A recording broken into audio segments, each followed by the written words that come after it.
Hi, folks. This is Lee with the Market Sense for the week of April 21st, 2020. The charts in this presentation come from the Trade Navigator software, and that's provided by Gettess Financial Technologies.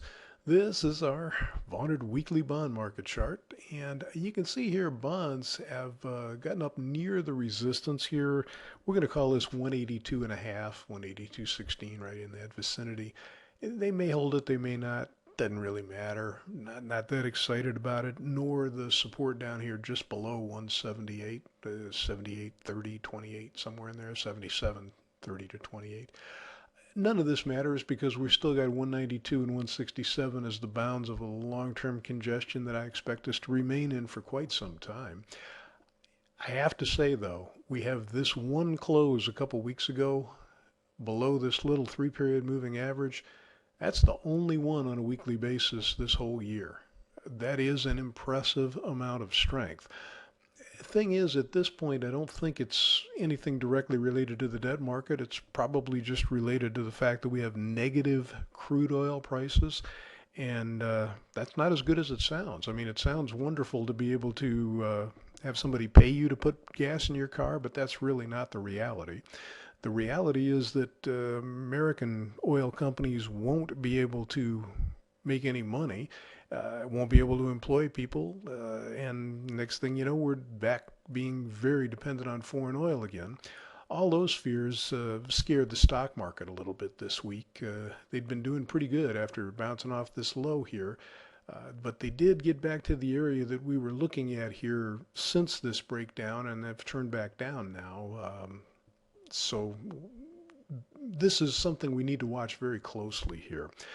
The area around the green line here, this is 26, yeah, I think it's actually 76, but let's call it 26.75, somewhere in that area here.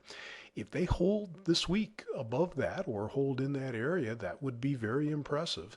If they break below it, I would suspect they have at least another 100 points to go, probably below 25.50 here to get to the lower band. We were looking for potential support up in the 29.32, or resistance, I'm sorry, in the 29.32 area. In fact, I would have really liked to get a chance to sell them up here somewhere above 2900, but I'm no longer interested in that because they've broken down so far already. And the whole key is whether they can hold this 26.75 area or not.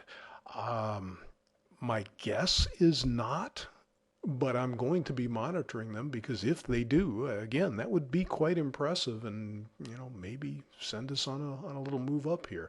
I still believe the probabilities favor us going back to at least test this low and possibly take it out.